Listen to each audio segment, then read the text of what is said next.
as far as called the snap election. Germany is probably not going to do that, but clearly where Europe is right now is in a transitional or an inflection point, I believe.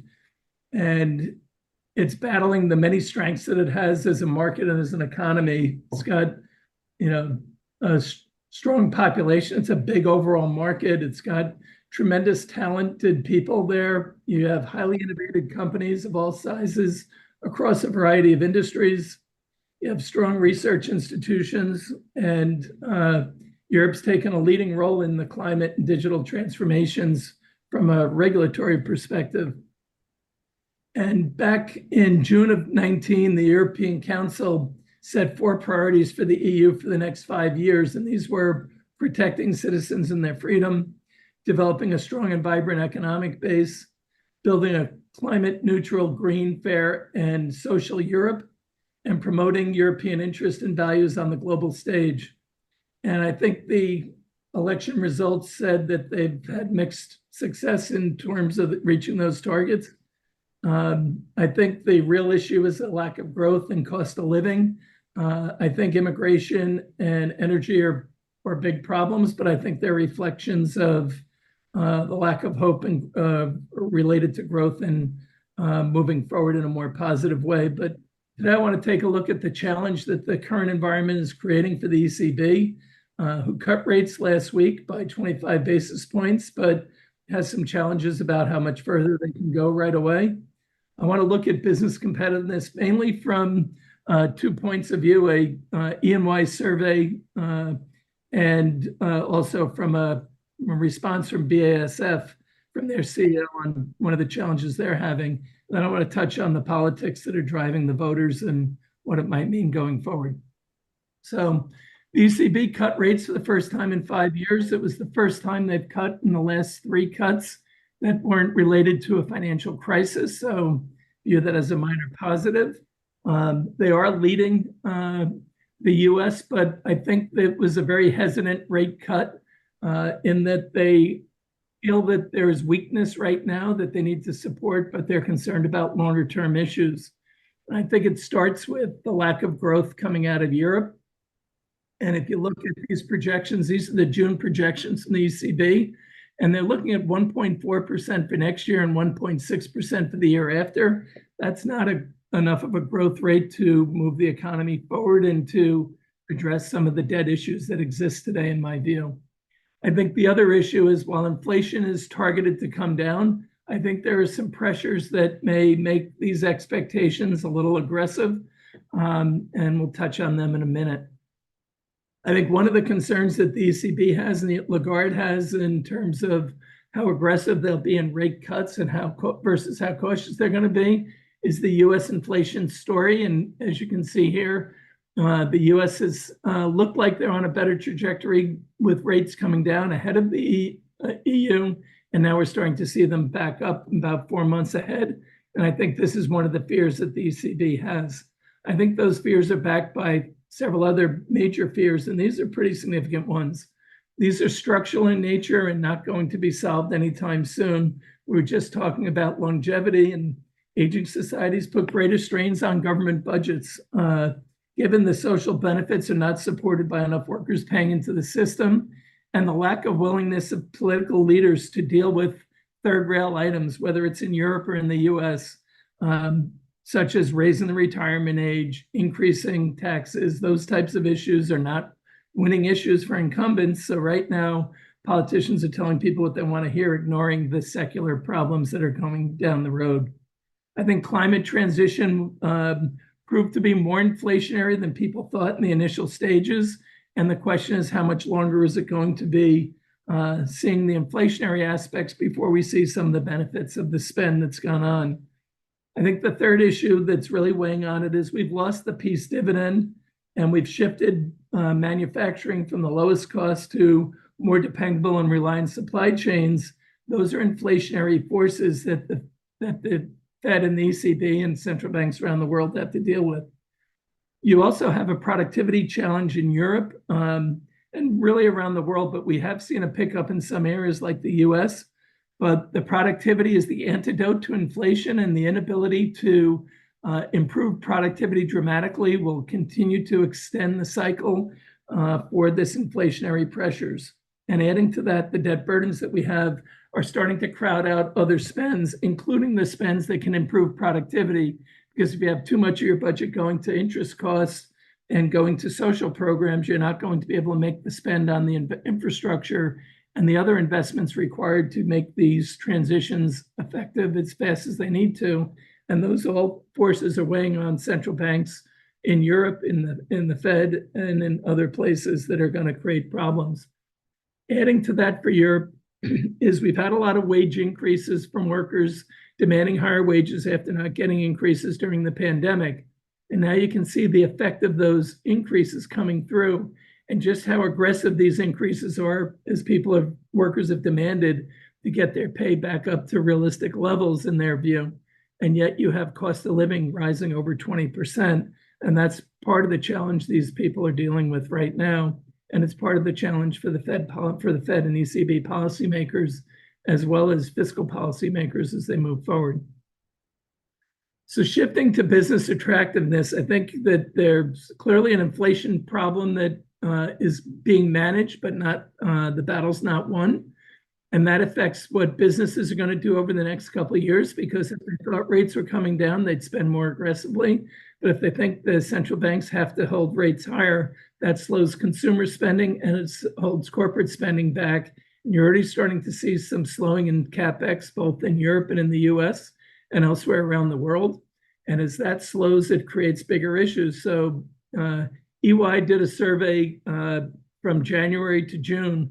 They looked at 500 European investors and corporations and asked them what are the things that are impacting Europe's attractiveness over the next 3 years. And increased regulatory burdens was top of the list. And for all the good work that the ECB and the EU is taking the lead on policies for clean energy and for the digital transformation, the burdens of those increased regulatory issues is growing at an alarming rate, and it's holding back spend and directing spend away from more productive things to just meeting your regulatory burdens.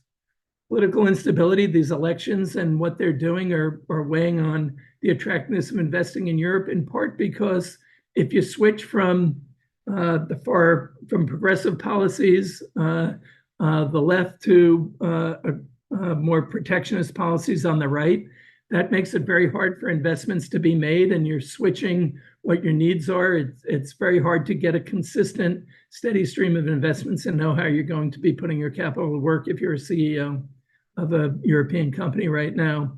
And then I think one of the biggest issues remains the volatility of energy prices and the abilities to ensure secure energy supplies. These other issues are real, and they're weighing. High inflation still there. Obviously, we're in a different phase of the geopolitical tensions around the world and conflicts. Looks like we're reaching another one of the key points in the war in Ukraine. You still have high interest rates and tightened financial conditions as well. And we have the threat of environmental disasters wreaking havoc on companies and industries, aside from just the insurance industry, but any industry that's impacted by it, and all businesses trying to get their insurance coverage and dealing with the prices of renewal. So these are all the issues that are weighing on CEOs and the decisions they're making to make capital investments over the next couple of years. And that's really reflected in a survey I talked about last year from the Business Roundtable, where they said over 3/4 of European executives were looking at making investments outside of Europe over the next couple of years, mainly to the US and Southeast Asia. So looking at a case study of what one German company is experiencing, BASF is shifting operations to China and parroting some of the studies that they saw from EY, but they're focused on energy prices and availability. And the industrial sector of all sectors needs to make sure they have reliable and affordable energy, which is one of the reasons why the US, who has become one of the leading producers of fossil fuels in the world, is attracting new investments to the US at a pretty aggressive rate. I think the point of regulation is one that people often turn their nose up at, But if you think about the impacts of some regulations impacting industries, in BASF's case, it's the prohibiting the production of chemicals that are needed for the energy transition, which makes it more expensive to import them if you can get them imported, or you're relying on foreign producers to get it to you, which often is someone like China, and therefore you're beholden to somebody that's going to jack up prices or hold you hostage for other things. That's a big issue right now. And then the other issues that are facing is the profitability issue that companies are facing throughout, from this increased bureaucracy, but also from making higher Social Security contributions. They're having skills problems, and that's being compounded by the anti-immigration strategies that are being put out. At the same time, you're seeing reduced work weeks with higher wages that are all going to impact profits. And as the CEO of BASF said, they can make profits anywhere in the world except in Germany. And one of their sites is losing 1.6 billion. And I don't care how much you care about national security and the national perspective. As a CEO, you have shareholders that you're responsible to, and they're going to do the things they need to do to ensure that they stand in moving the company forward. So losing 1.6 billion is not when you can say we're doing it for national reasons. So I think this is a case study of the challenge that's being felt by other companies around in the public and private sector as well, because we're seeing European listed companies relisting in the US for two reasons. One, access to capital, and two, improve their multiples by just doing the relisting. A London company called CRH Limited, which does aggregates, just relisted in the US and is looking to move from about a 12 multiple to where their peers like Martin Marietta are in the 20s. So closing some of that gap is a quick way to improve your performance for a CEO. And those are the things they're looking at doing now. But I think they're also flowing to where capital is, where energy is, and where some of the other benefits of things like the CHIPS Act are as well. So we had some funny elections, some surprising elections in terms of the strength of the far right out of Europe. And the two big issues, one of them was immigration. And as you can see, this is a survey that was done in January of this year in Europe. And they were looking at these nations, and in the red pink on the far left, you can see in many cases, 30, 40% or more, up to 63% are more worried about immigration than people leaving the country by a wide margin. And we know this has become a hot item. It's a hot item in the US as well, and may be the largest issue facing the Biden campaign right now. But this is a big issue, and it gets to the lack of good policies around immigration around the world that bring in the needed skills while protecting industries that need protection, and also structuring it in a way that you build for the future as well as for the present, and get your taxes done and fill needs that exist in the system. So that's one of the big issues. Immigration continues, and the lack of a solid policy on that is going to be problematic. And I would actually suggest that the people who are fighting immigration the hardest will be the worst impacted by it over the long term because of the demographic issues that they're facing. The second big issue that's weighing on voters' minds is the question that was asked: would you rather reduce carbon emissions or reduce your energy bills? And this gets to the tyranny of the urgent, where if you ask voters what's more important, obviously it's dealing with their energy bills today and paying their bills right now than saving the world from carbon. That's just the way people are acting right now, and that's what these surveys are showing. And you can look at, just the strength of that on a relative basis. That's a pretty strong statement that these people are making in many countries, including some of the countries that are at the cutting edge of reducing carbon emissions. And these two topics are big far right energy vote winning positions that they've levered quite well. So the question is, how does the center hold as they go forward? And further compounding this is the upcoming election in the US. And what would a Donald Trump or President Biden presidency mean? And they asked, would you be more pleased by Trump or more disappointed if he were to be elected? And clearly, from the European perspective, a greater percentage are more concerned about, would be more disappointed if Trump were reelected. I think there's a lot to that in terms of the uncertainty that comes with a Trump campaign. Also, his push to have Europe stand on its own from a defense perspective, or certainly not rely as heavily on the US. And that's going to put even more strains on European budgets at a time that they're under a lot of pressure. So I think these are some of the issues that are front and center for people right now. And it speaks to the contrast that voters are faced with and the challenge that policymakers are looking at. So we have these diverging monetary policies that are creating some challenges, this dollar strengthening in the near term.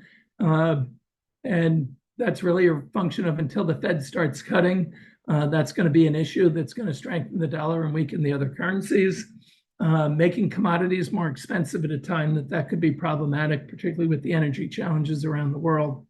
I think we need to see the Fed start to move with cuts. But if we look at the surveys right now in the betting markets, they're looking at only a 1% chance or 1 to 3% chance for a July cut, and it jumps up to 50% in September. But they're really looking only at 1.8 cuts this year, so less than 50 basis points of cuts before the January meeting. And that's going to continue to keep the dollar strong.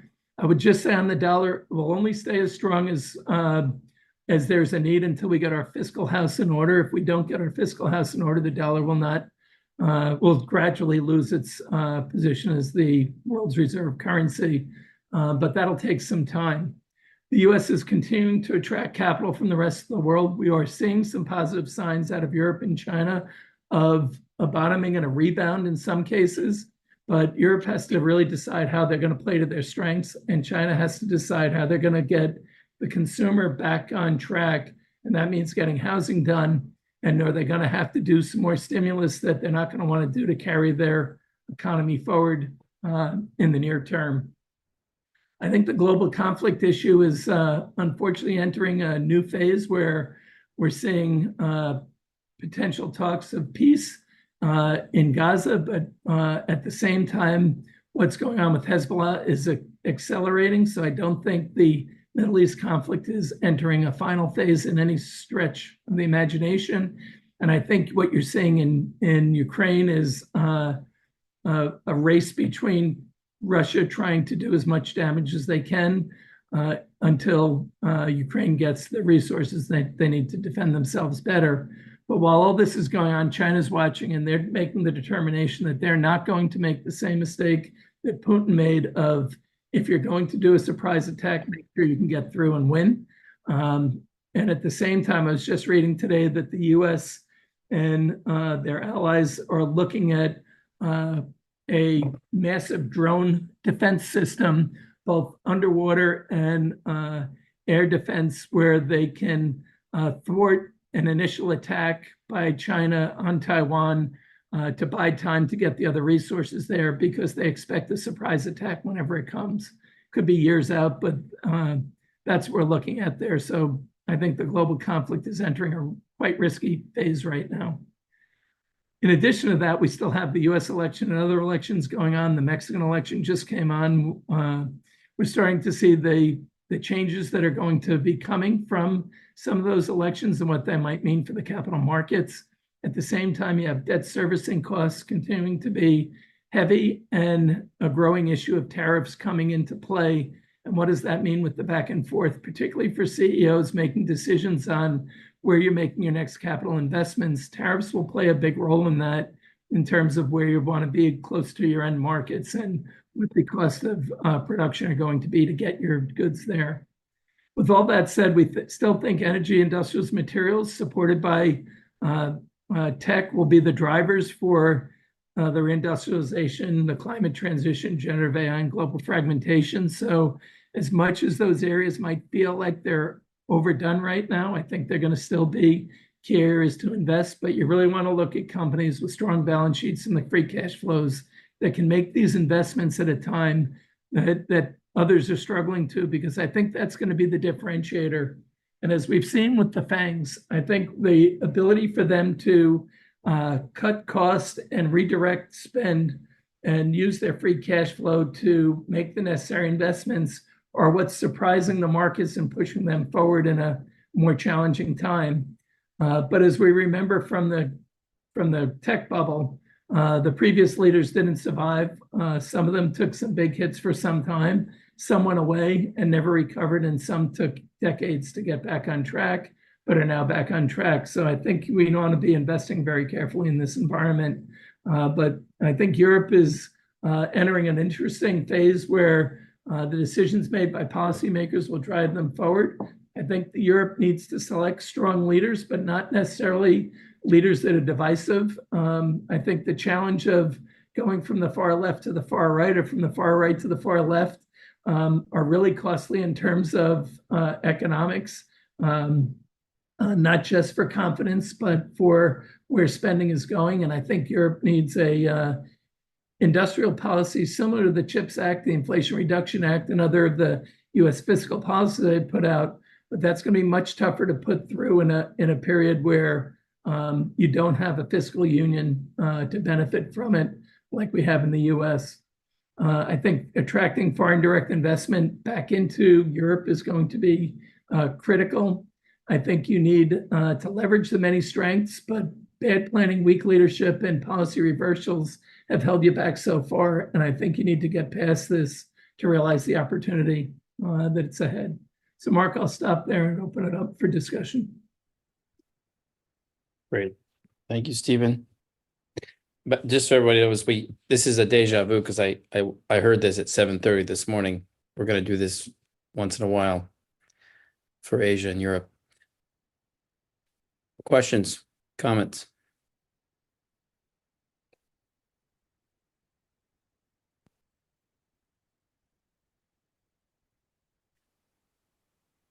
What's going on with AI and what are the rate cuts? What's going on with China?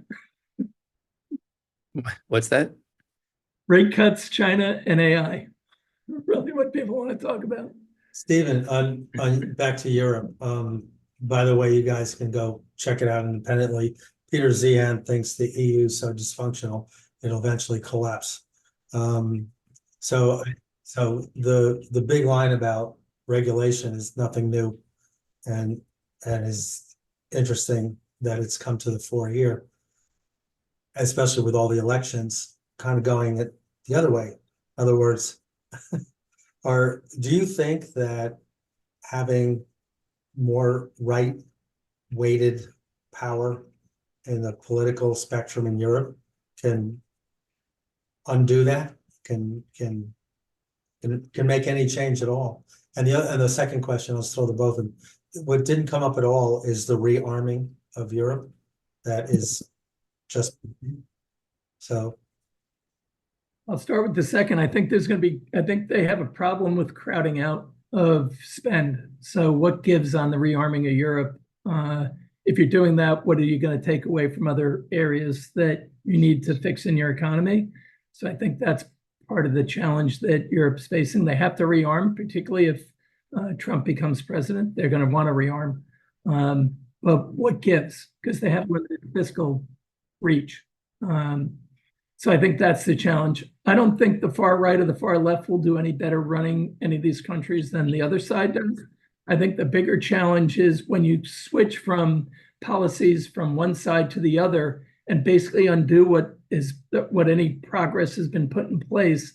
I think that just makes all these transitions that are going on, the climate transition, the digital transition, much more costly at a time that they can't afford to waste any money.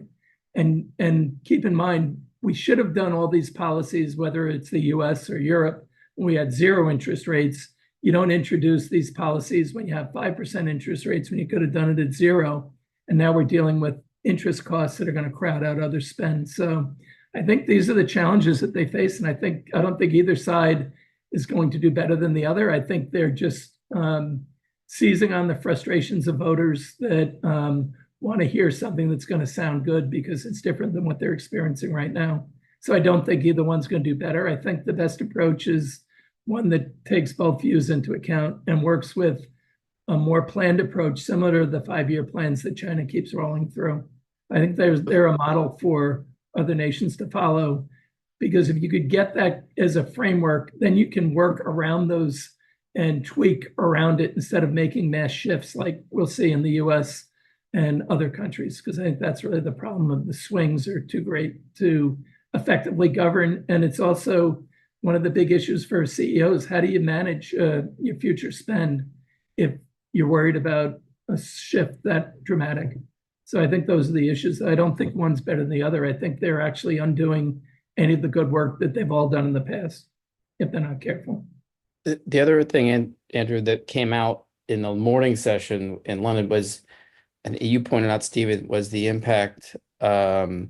The U.S. took a lead on stimulating infrastructure spend and also our energy costs, and the markets. No one's going to European markets.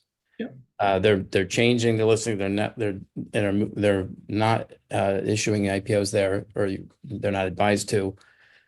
So I don't know where you say the U.S. I don't know where the safe currencies would be, but it's definitely there was many people echoing, even startups moving to the U.S. and huge company projects to the U.S. at this time. I'm guessing that's not what you're going to talk about, Austin. That's why I wanted to make that point. Indeed not. No, a common thread throughout the last few months is rising cost of living sort of everywhere. I'm curious if you see any way that ever gets under control from here moving forward. In my mind, a lot of the periods where we had lower cost of living is when you have huge wage differentials between different countries, lots of extra capacity, and in many ways, that seems to be an era that is ending.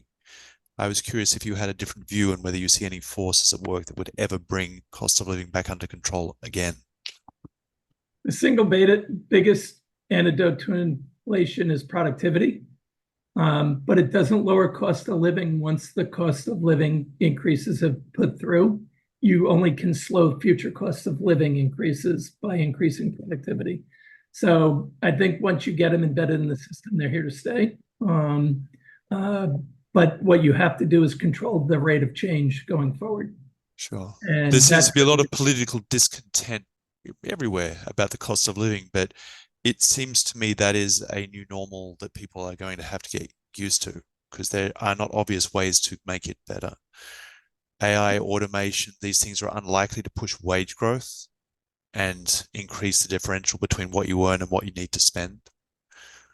No, I think what AI might do is put even greater strains on governments, where you're starting to see more countries starting to talk about guaranteed income schemes, at least for part of their population not living at the poverty level. But where does the money come from that? You're going to tax robots, and how are you going to come up with it? So I think those are all the issues that government's going to be wrestling with. But no, I don't think the cost of living typically doesn't come down. And if it does, you don't want to be around for what brings it down. Have you seen any messaging globally where people are trying to get people to accept that? I certainly haven't. It's always business as a problem, but never a solution. I don't really see that there are ways to address that. So it's good to start informing people about that and getting people used to it. Well, the people who inform it are the opposition parties, not the incumbent parties. The incumbent parties talk about how inflation's coming down. The oppositions talk about how cost of living's up. The incumbents can point to the fact that inflation does come down. It usually comes down over time, but it doesn't change the fact that the costs that people are living with are higher. So that's really that's politics. That's what you're looking at. So no, I don't think I think the real issue is becoming more productive.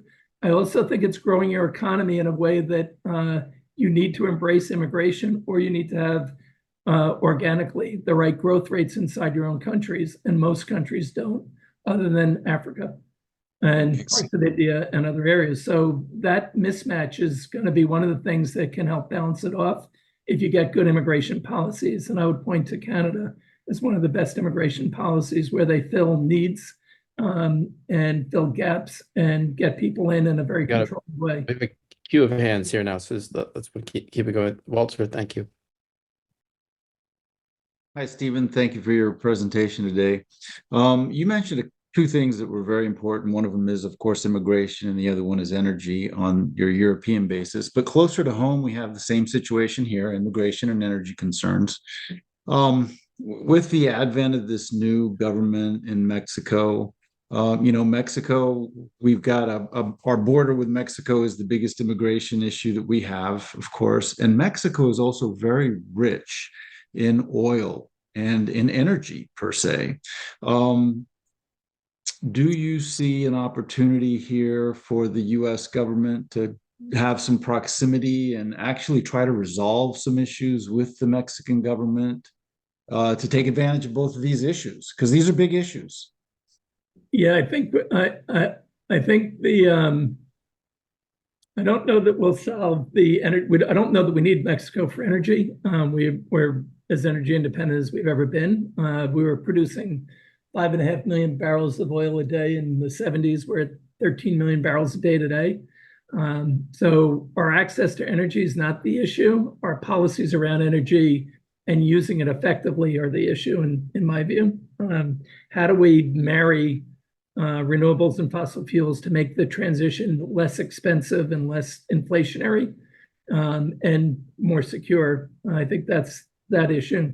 I think on the border immigration issue, I think we just got too lax, and you need to protect your borders, and we need to do a better job of that, and we need to partner with Mexico.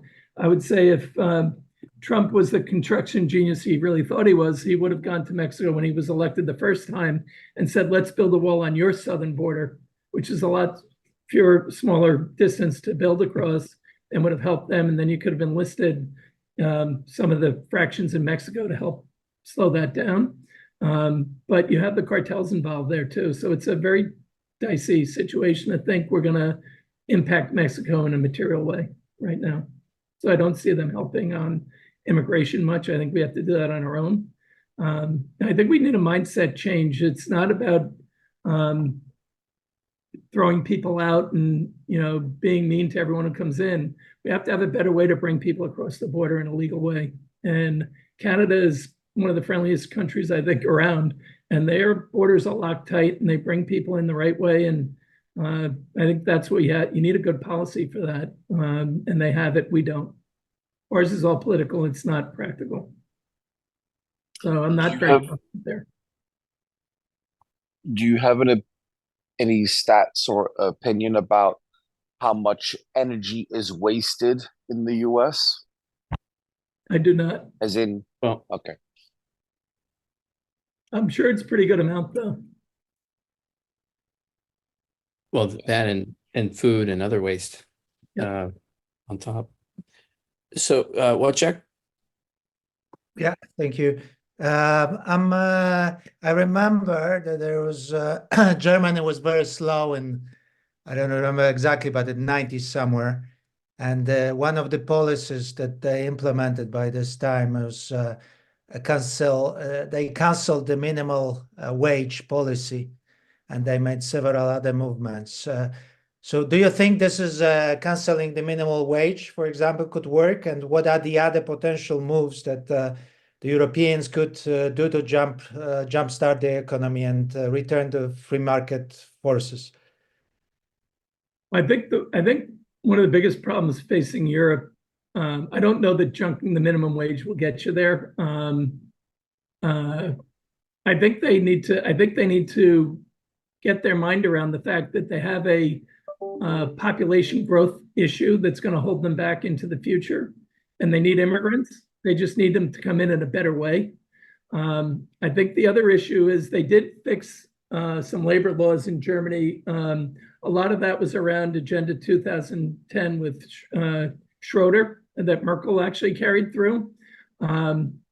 But they did a lot of spending on education of workers then too. I think that a $2 billion spend on education of the East German workers. So I think you need to spend on skills. That's one of the big issues. But they need to do a real assessment of what the strengths of the economy are on the European economy, and then they'd have to figure out how to deal with the fragmentation of the states that exist there today to get back on track.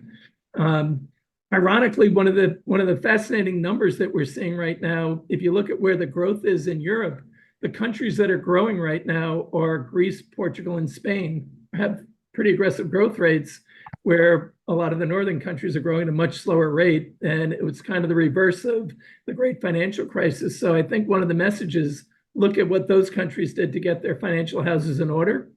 And some of the financial discipline that was put in place by the IMF and by the ECB and by others actually helped those countries get back on track. So I think they have case studies of turning it around right there. And those are not necessarily the countries with the most dynamic corporate or industrial bases there either. So I think you can make changes if you focus on the right issues and have the right leaders. I think it's the swings that are really troubling, though. I think it's very hard if you go from far left to far right or far right to far left and keep ping-ponging back and forth and get where you want to get to. Alan, you had your hand up. You want to make a comment? Yeah, I think it's interesting that you mentioned the northern countries in Europe versus the southern, and the growth coming from the south, or Portugal as well. And I think about the United States. I think it's very similar in the same situation. You look at the overregulated states. I mean, I'm in California. We're spending $14 billion in San Francisco on 800,000 people, 3.5 times per capita than Miami. Our budget for next year is going from $14.2 billion to $16 billion in this city. And I think people are finally just tired of, what are the taxpayers actually getting? What's that quality of life look like? I mean, we can't be any more productive in this city. I mean, we're pushing that with AI and all these other, leading edge technologies, but what do we get in return? And I think that's what's happening in a lot of these different, countries. So it is interesting to look at an overregulated area versus the underregulated, and how the economies have really done well. One last comment I was going to say about Mexico is, I think you just have to look at the city of Monterrey as a perfect example along the 35 corridor, where you're just seeing the construction and growth. It's absolutely booming as the reshoring of supply chains. And I think we have to look at Mexico from a security standpoint of reshoring and basically picking up the slack from really from an inflationary perspective, because China absorbed inflation for decades for the world. And now we're trying to push that inflation into Vietnam, Mexico, and other countries. And I think, it's a temporary panacea to put it into Mexico. That will inflate, soon enough. But for now, it has been, it's been a good answer as we move things around and try to get some form of security and from the overdependence that we have experienced from a corporate standpoint. Would love to hear thoughts. I think you're right. Mexico is, we need them, but they're hard to rely on, would say, put it that way.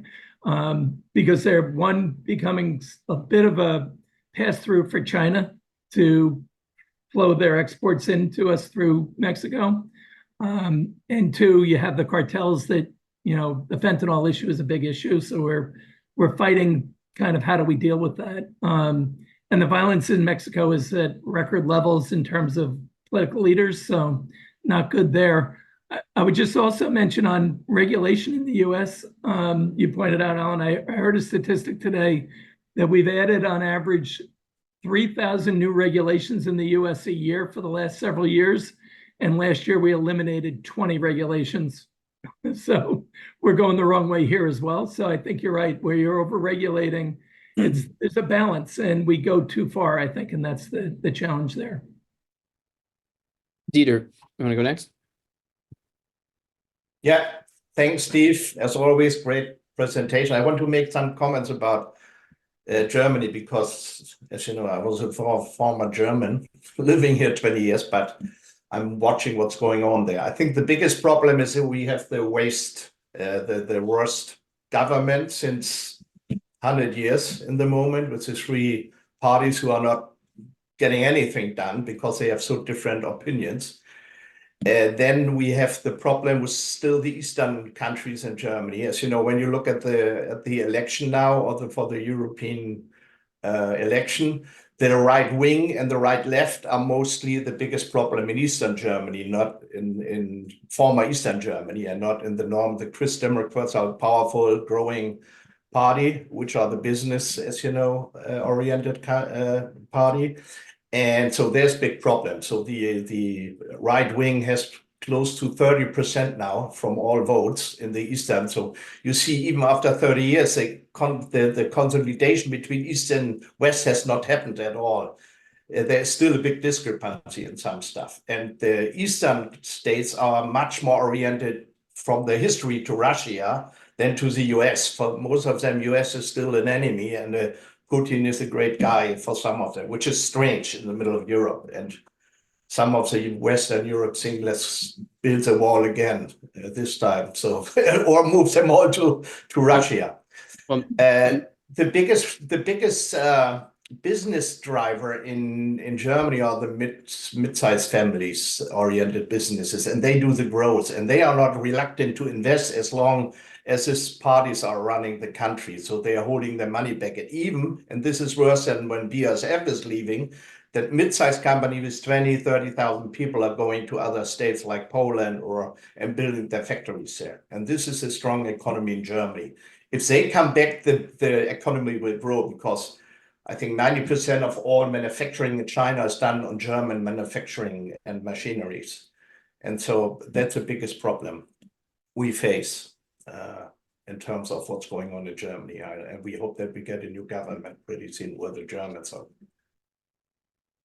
You know, Dieter, you have a weakness in energy too, and you're energy reliant, and that's a tough spot to be in right now for a manufacturer. Yeah, because they make the decision to go out of nuclear and not looking what kind of new technology is coming out of nuclear, which is not smelting anymore. So all around Germany, they built the new nuclear plants coming from 2 or 3 US-based companies like the X Energy and others. So we get then, the Germans get their power then from Belgium, from France, whatever, but inside they have to pay a lot of money and focusing on coal. I mean, what a stupid situation. you know, But they will come back. The companies are strong, and they will come back, and it's still the biggest economy in Europe, and they will push it sometimes if we have a new government, of course.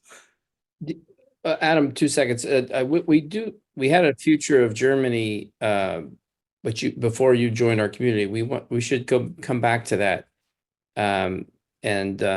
But Adam, you may want to touch on what Dieter was talking about, Eastern European. I mean, there's a lot of cultural history, but also misinformation campaigns galore. Yeah. Yes, there is. Stephen, you mentioned Spain, Greece, and Italy. What do you attribute that growth to? Is it energy? Is it regulation? They have better access to energy, cheaper energy than, for example, Germany. Germany has energy, has access to it, but the cost base is much higher today than what it was when you had Nord Stream and all the gas, the cheap coming from Russia. So my question again, what do you attribute the growth in Spain, Greece, and Italy to? I actually think it's as simple as they had to eat the problem right away. They had to face up to their problems because it was forced on them out of the great financial crisis. So they couldn't kick the can down the road because they didn't have the money to. So they had to put the discipline in place to get their house in order right away. And other countries didn't have to do that. And now they're starting to feel the pain, where these guys were really on austerity from the start and got their financial houses in order.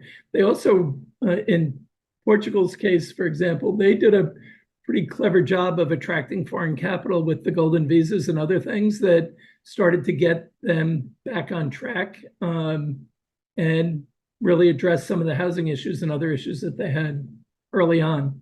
So I think when you have problems, if you kick the can down the road, they're going to be with you for a while. And then all of a sudden you wake up, like the North is starting to, and find out that they're the problem, not the South. And I think that's really, a big part of it. I'd welcome other comments, though, from people more knowledgeable about those countries than I. Thank you, Stephen. Great presentation. Thank you. Adam, I was just looking at, I was thinking of you and I went to our YouTube and it looked, for some reason, the one you led is, maybe it's an algorithm that YouTube has. Yours pops up, the Russia-Ukraine update. That's nice. That's nice. Mark, it might be time to get Hamlet back to give an update on the geopolitics and the defense Agreed. industry in the world. Agreed. Mr. Voss?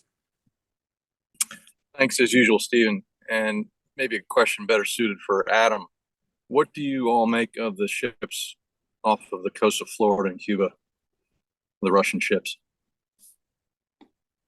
Show, I don't see that as anything of Russia's footprint in Latin America is primarily disinformation. That's it. There's investments in Russia in Latin America, Venezuela, Cuba, but the footprint is small. And those ships going to Cuba, it's a nothing burger, is the way I view it. I mean, all of the military resources are being deployed to the Ukrainian front. And if you look at what's happened in the Black Sea, the Russian Black Sea Fleet has been neutralized in the Black Sea. They've actually moved to Novorossiysk. You know, they're not really stationed in Crimea. And Ukraine is shipping grains out of the Black Sea. And they're also importing. And it's not just grains, it's also steel that they're exporting and importing.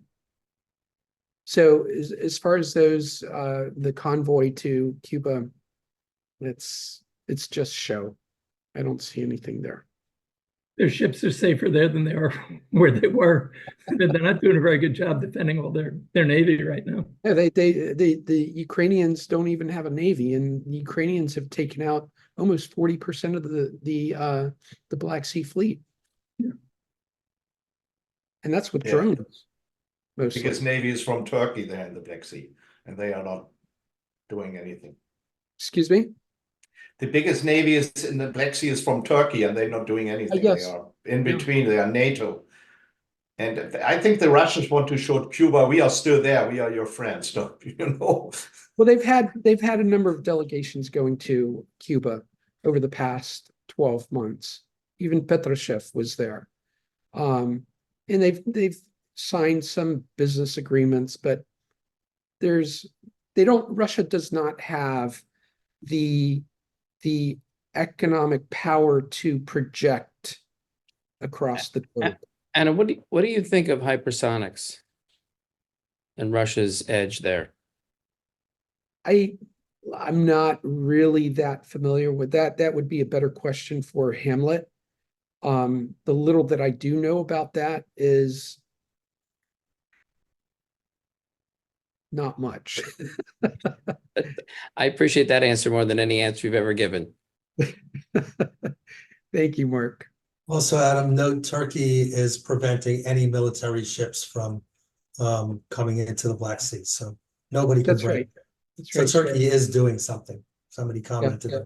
Well, Turkey's benefiting from this war. for sure.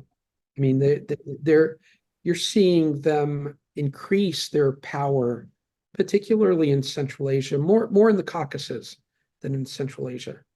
But is that a power war, a soft war with Russia as well? They're Using the moment. Yeah, absolutely.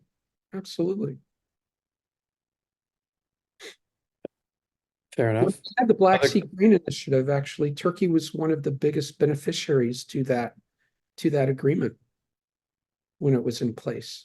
Right. Where's the inflation now in Turkey? Oh, it's huge. 75%. Yeah, it's a beneficiary, but it's taken a toll. Well, that's for other reasons, I think. we talked about having an India deep dive this week after, with the election. Anybody want to comment on that?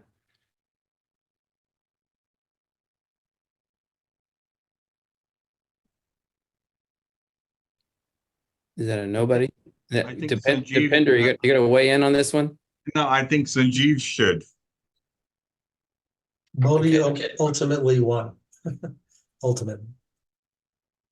Yeah, weekend, especially in a few interesting states. So hopefully the states will get a little bit more power, but it's a very complicated situation. Okay. Um, Samir's got his hand up. He's ready to step into this one.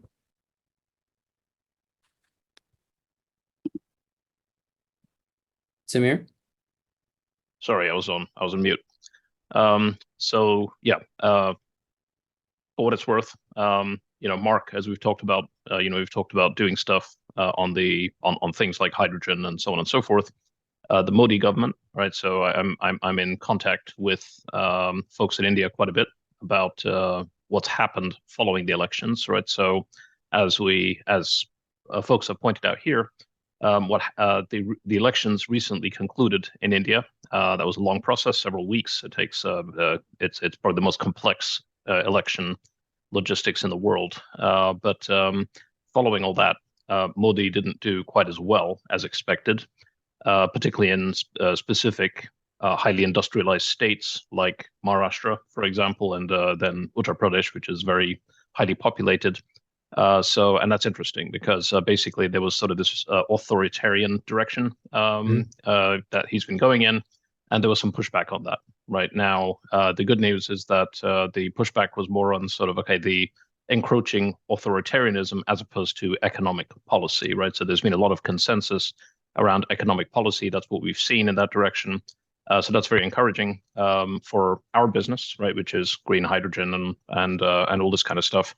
They're going full ahead. So that is, in terms of infrastructure, green energy, all of that, we're seeing a massive sort of forward investment. All of the ministers and the respective portfolios have been chosen. There's a lot of continuity that we've seen from the sort of previous ministers who held those portfolios. So there isn't much philosophical sort of difference from